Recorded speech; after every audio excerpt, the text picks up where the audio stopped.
Os momentos conosco e hoje fizeram uma festa maravilhosa. A gente sabia da dificuldade que seria enfrentar não só o Independiente, mas também essa torcida calorosa aqui. E o nosso torcedor está de parabéns também pelo papel que fez desde o dia que nós chegamos aqui em Buenos Aires. Eu não sei se vocês sabiam desse dado, mas esse foi o quarto jogo de um cearense contra o argentino em solo argentino. E essa foi apenas a primeira vitória. Antes tinha acontecido 2 empates e uma derrota, se eu não me engano. E pela primeira vez veio essa vitória contra o argentino, né? A gente sabe como os argentinos são, enfim, sabem jogar a competição. E essa é a primeira vitória do time cearense. Queria que vocês comentassem sobre isso. Olha, é como você falou, acho que questão da história, né?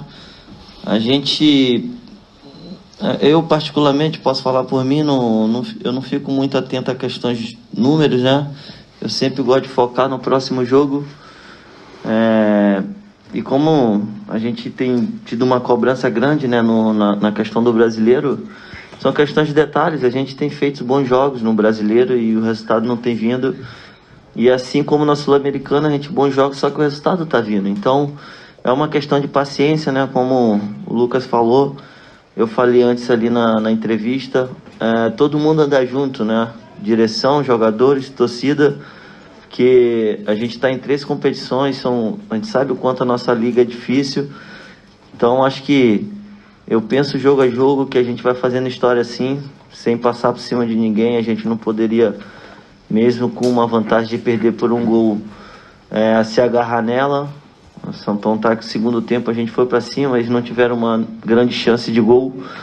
Então acho que isso mostra força. Acho que é só ter um pouquinho de paciência, que a gente está trabalhando forte, que as coisas vão voltar a acontecer no Brasileirão. Em cima dessa pergunta, eu vejo que nós temos um grupo que está preparado para fazer história aqui no clube.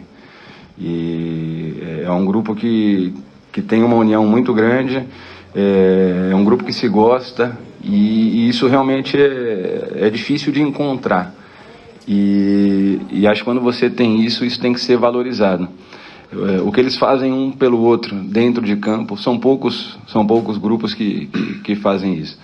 Então, ressaltar, porque realmente é um orgulho muito grande a gente poder comandar, né? Falo em nome também do professor Dorival, a gente poder comandar esses atletas que estão preparados para mais, para atingir rumos maiores ainda. Então é só a gente continuar trabalhando forte, como a gente tem feito todos os dias, porque tem coisas boas para vir para o nosso clube. Lindoso, tudo bom? Quanto tempo? Queria te perguntar sobre como que se prepara mentalmente para um jogo como esse. Vocês vieram aqui para enfrentar um time que tem 7 Libertadores, 2 Copas Sul-Americanas, está acostumado a disputar esse torneio e, apesar daquela pressão inicial dos 10 primeiros minutos, o Ceará encarou de frente, teve 2 boas oportunidades com o Vina até sair o teu gol. Então, como é que se prepara mentalmente para esse jogo? Se você puder também repetir sobre o teu gol, porque estava com um problema no áudio aqui, mas eu queria também saber essa parte mental, como que se prepara para um jogo como esse? Obrigado. Sibila, bom te ver de novo. Cara, a gente sabe, né? Eu particularmente fico ansioso, né? A gente sabe da mística que tem o estádio, os estádios argentinos em si, né? Já tive a oportunidade de jogar em alguns aqui, né? E para mim foi uma experiência bem legal. Acho que foi bem legal a festa que a torcida deles fizeram junto com a nossa, né? Então isso cria uma atmosfera boa. Creio que também foi um jogo limpo, apesar de existir uma rivalidade entre Brasil e Argentina, mas foi um jogo limpo. E eu até brinquei, né, que o nosso treinador pediu bastante calma, bastante tranquilidade, e ele foi o primeiro a ser expulso.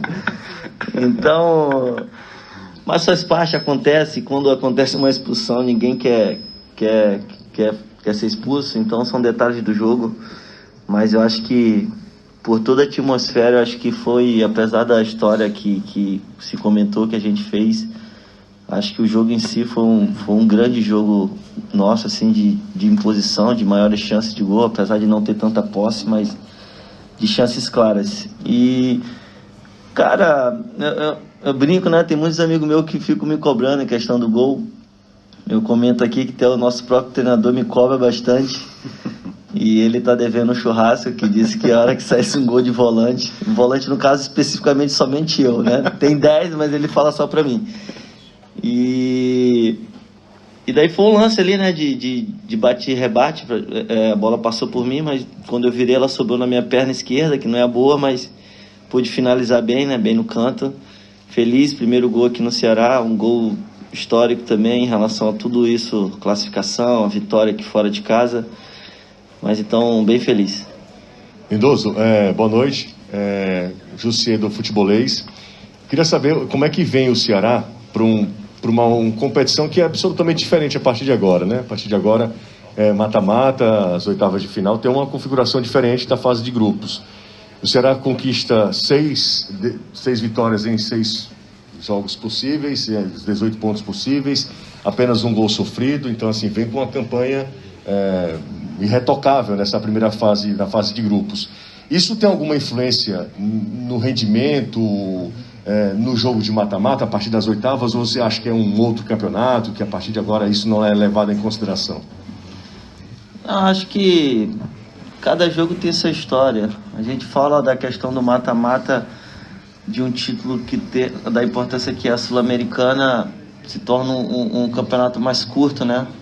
Acho que agora a gente tem 7 jogos para ser campeão. Mas a gente tem que pensar jogo a jogo. É como eu falei, eu vou repetir de novo. Temos que jogar todos juntos, né? Diretoria, torcida, jogadores, né? Porque a gente precisa de todo mundo. Então, tudo isso que aconteceu ali é com muito suor, muito trabalho, nada é fácil, né? Tem uma preparação. Tiver a dificuldade que a gente está passando aí em relação a ficar longe de casa, família, a gente vai ficar, se eu não me engano, 10, 11 dias fora. Então, tem uma questão mental também, né? Eu acho que pensar, a gente não sabe qual vai ser nosso adversário. Eu sei que a gente tem que comemorar sim hoje, mas amanhã a gente já tem que pensar no São Paulo. A gente tem um pouco tempo de descanso, tem uma viagem um pouco longa, né? Porque já temos o jogo na terça, hoje foi um jogo bem cansativo. Então, pensar, vamos esquecer um pouco a Sul-Americana, mas tudo isso que a gente fez, eu acho que não nos traz vantagem. É óbvio que é uma campanha impecável, mas é um campeonato à parte. Oi, Rodrigo Lindoso, tudo bem? Boa noite, Danilo Queiroz do Futebolês. Lindoso, eu queria que você falasse sobre apoio da torcida, né? O local não era o maior, né? O número de ingressos para os torcedores do Ceará também não era, mas o que eles tinham direito, local e número de ingressos, eles compraram e vieram. De ontem para hoje eu encontrei alguns torcedores que vieram sem ingresso, não tinha ingresso, eles ficaram só no entorno aqui do jogo, mas tentaram vir apoiar. Eu sei do que aconteceu, apoio na chegada, apoio de saída, apoio aonde vocês passaram e muitas vezes ali do lado de fora do hotel, quando eles iam trocar os vouchers por ingressos.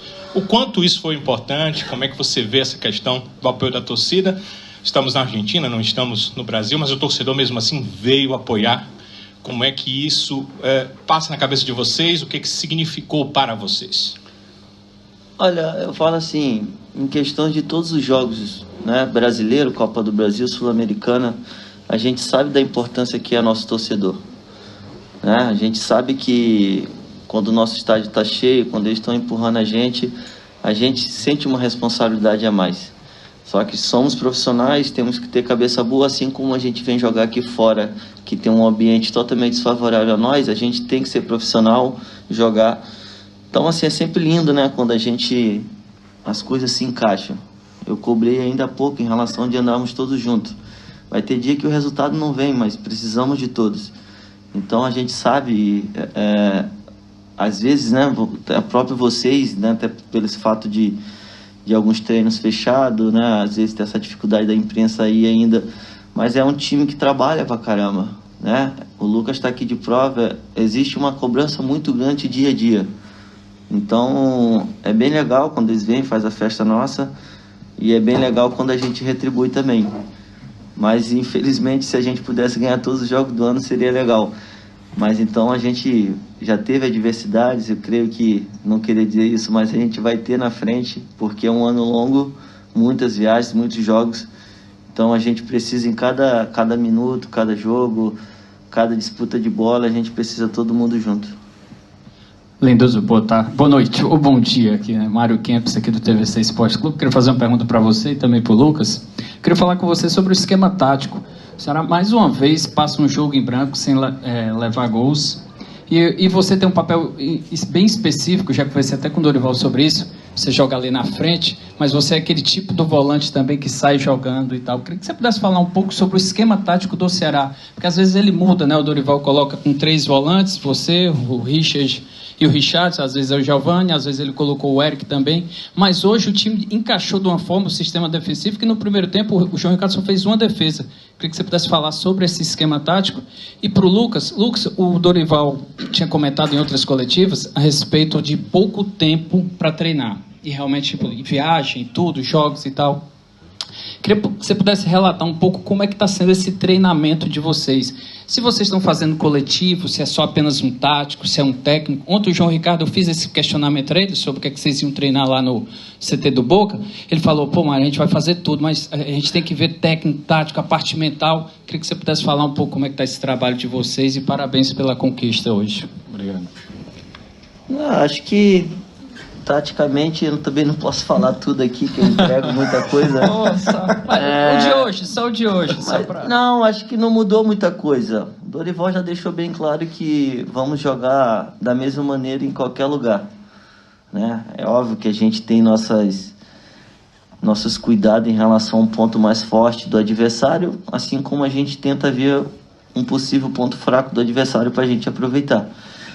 Mas é como você falou, vários já fizeram a função. O Richard voltou de lesão, já teve uma sequência de 2 jogos, né? Mas teve outros jogos que estavam outro. O Wesley já jogou ali por dentro, Lima jogou por dentro, Giovani, o próprio Lucas jogou ali também na minha função. Então o Eric, o jogo passado foi titular, hoje não, mas entrou, ajudou, deu passe para gol. Então, assim, taticamente todo mundo já entendeu muito bem, né? Eu acho que, apesar do pouco tempo, mas a gente tem visto vídeos, essas coisas, mas a gente assimilou bem. E, enfim, é isso, né? Só respondendo uma parte do Lucas, cara, a gente não vai fazer nada, na real. A gente não vai fazer nada, vai fazer como? Vai viajar amanhã o dia todo e depois já é sexta, é véspera de jogo, então não tem tempo. Kempis, o que a gente tem feito com relação a treinamento é aproveitar os momentos que a gente tenha com a equipe que não vai iniciar o jogo posterior. Então, a partir do momento que a gente consiga tirar alguns jogadores do jogo seguinte, a gente procura trabalhar, né, esses atletas que não foram, aliás, que vão para o jogo seguinte, então dá uma carga um pouco maior de treinamento. E dentro disso eu creio que os trabalhos de vídeo associado com os trabalhos de campo, eles são fundamentais para o crescimento da equipe. Eu acredito muito assim no processo de aprendizagem, né? Não adianta o atleta só ir para o vídeo e não fazer no campo, ou ele só fazer no campo e não ver o vídeo. Eu imagino que para o processo ser completo, é importante que o atleta ele passe por todas as etapas. Então, o que a gente tem feito, nos momentos que a gente não consiga levar os atletas para o campo, pelo menos a gente levar eles para a sala de vídeo e fazer algumas correções. Com relação à parte tática da equipe, na verdade, a gente não muda muito de jogo para jogo. Os comportamentos, eles são sempre os mesmos. Então, os atletas que estão trabalhando fora, eles sabem exatamente os comportamentos que têm que ser realizados a partir do momento que eles entrem na equipe principal. E essa manutenção dos comportamentos que faz com que a gente consiga atuar bem, né, durante boa parte dos jogos. Então, esse é o grande ponto, né, é você tentar equilibrar o descanso com o treinamento e ainda com as viagens, que é um problema que a gente vive e imagino que, né, todos os clubes brasileiros eles vivam isso nesse momento, e eu prefiro estar vivendo esse momento com 3 competições do que de repente a gente ter uma semana inteira para trabalhar e estar só em uma competição. Então a gente vai associando os treinamentos com essas folgas e viagens para que a gente consiga elevar o patamar da equipe na questão tática. Obrigado, professor Lucas Lindoso. Agradecer também a imprensa cearense aqui presente na Argentina. Boa noite a todos. Obrigado, boa noite.